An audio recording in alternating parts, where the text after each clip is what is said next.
نحمدہ ونصلی ونسلم علی رسولہ الکریم اما بعد فاعوذ باللہ السمیع العلیم من الشیطان الرجیم بسم اللہ الرحمن الرحیم۔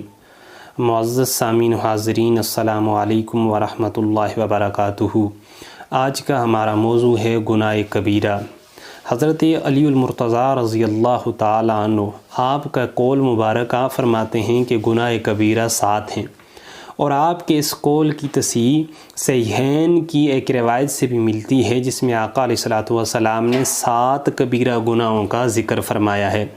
حضرت ابو ہریرہ رضی اللہ تعالیٰ عنہ راوی فرماتے ہیں ان رسول اللہ صلی اللہ علیہ وآلہ وسلم اجتنبوا السبع الموبقات۔ حضور پاک صلی اللہ علیہ وآلہ وسلم نے اپنے صحابہ سے ارشاد فرمایا، صحابہ 7 ہلاک کرنے والے گناہوں سے اپنے آپ کو بچاؤ۔ صحابہ کرام نے عرض کی، یا رسول اللہ وما ہن، وہ 7 گناہ جو ہلاک کرنے والے ہیں وہ کون سے ہیں؟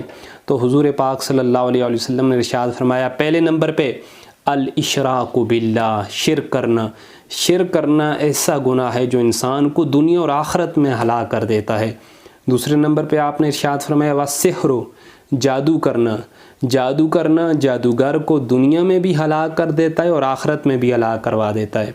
اور تیسرے نمبر پہ حضور پاک نے ارشاد فرمایا وَقَتْلُ النَّفْسَ الَّتِي حَرَّمَ اللَّهُ إِلَّا بِالْحَقِّ، بے گناہ کسی شخص کا قتل کرنا یہ بھی انسان کو دنیا آخرت میں ہلاک کر دیتا ہے۔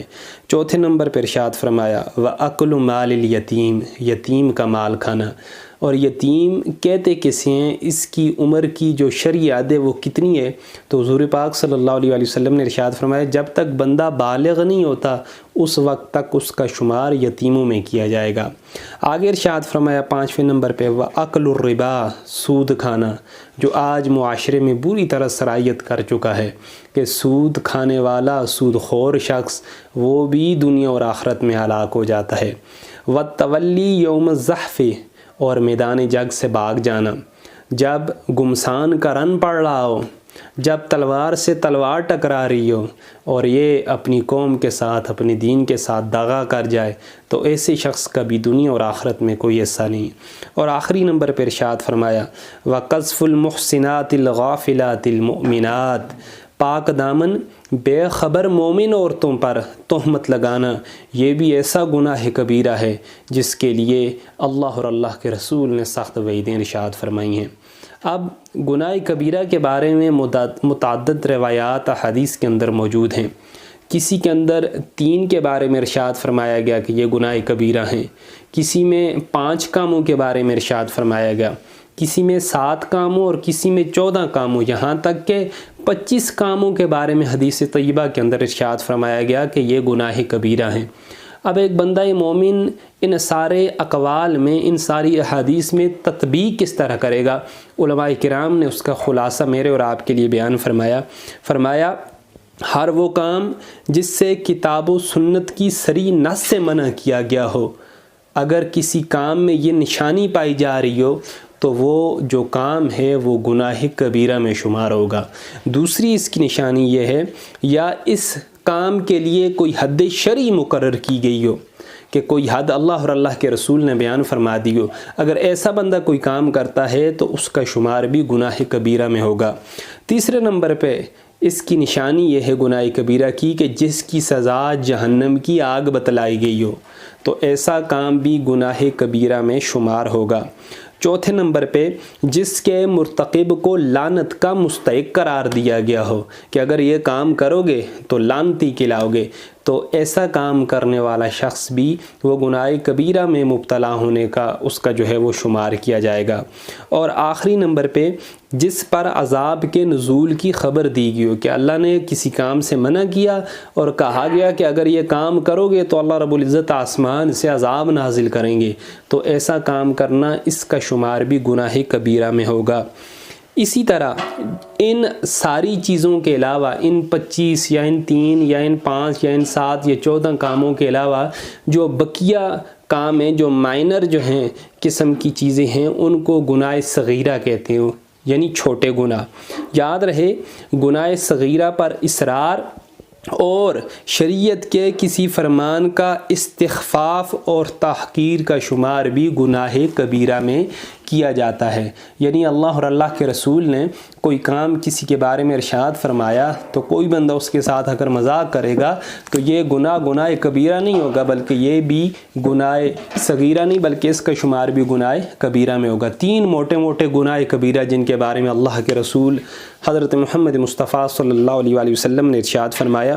حضرت ابو بکر رضی اللہ تعالی عنہ راوی ہیں، قال کن عند رسول اللہ صلی اللہ علیہ وآلہ وسلم، آپ فرماتے ہیں ہم آقا علیہ الصلوۃ والسلام کی مجلس میں بیٹھے ہوئے تھے، فقال الا انبئکم باکبر الکبائر ثلاثا، تو حضور نے فرمایا کیا میں تمہیں 3 موٹے موٹے ہلاک کرنے والے گناہوں کے بارے میں نہ بتاؤں؟ کہا یا رسول اللہ بتائیں۔ حضور نے فرمایا الاشراک باللہ، شرک کرنا یہ سب سے بڑا گناہ ہے۔ جب آپ اس کی کیٹیگری بنائیں گے تو ٹاپ آف دی لسٹ جو گناہ جاتا ہے وہ شرک ہے۔ دوسرے نمبر پہ حضور نے فرمایا وحقوق الوالدین، والدین کی نافرمانی کرنا، یہ بھی اللہ رب العزت کے ہاں نہایت ہی لغو قسم کا کام ہے اور گناہ کبیرہ میں اس کا شمار ہوتا ہے۔ وشہادۃ الزور او قول الزور، اور تیسرے نمبر پہ حضور نے فرمایا جھوٹی گواہی دینا۔ جس جگہ عدالت میں 2000 کے لیے جھوٹا گواہ آپ کو مل جائے وہ جھوٹی گواہی دے، سچ کو جھوٹ اور جھوٹ کو سچ میں جو ہے تبدیل کر دے، تو حضور پاک صلی اللہ علیہ وآلہ وسلم اس شخص سے بہت ہی خفا ہیں۔ اب حضرت ابو بکرہ وہ حوال بیان کرتے ہیں، فرماتے ہیں وَقَانَ رسول اللہ صلی اللہ علیہ وآلہ وسلم متکئاً، حضور پاک صلی اللہ علیہ وآلہ وسلم نے جب یہ بیان فرمائی تو اس وقت آپ ٹیک لگا کے بیٹھے ہوئے تھے۔ پھر کیا ہوا؟ فجلس، حضور سیدھے بیٹھ کے، فما زال یکررها حتی قلنا لیتہ سکت، حضور پاک صلی اللہ علیہ وآلہ وسلم نے جھوٹے گواہ کے بارے میں یہ بات اتنی مرتبہ دہرائی کہ ہم یہ خواہش کرنے لگے کہ یا اللہ کسی طرح حضور پاک صلی اللہ علیہ وآلہ وسلم کی طبیعت کا جلال کم ہو جائے۔ تو جھوٹی گواہی دینا یہ اللہ اور اللہ کے رسول کو خفا کرنے والا کام ہے۔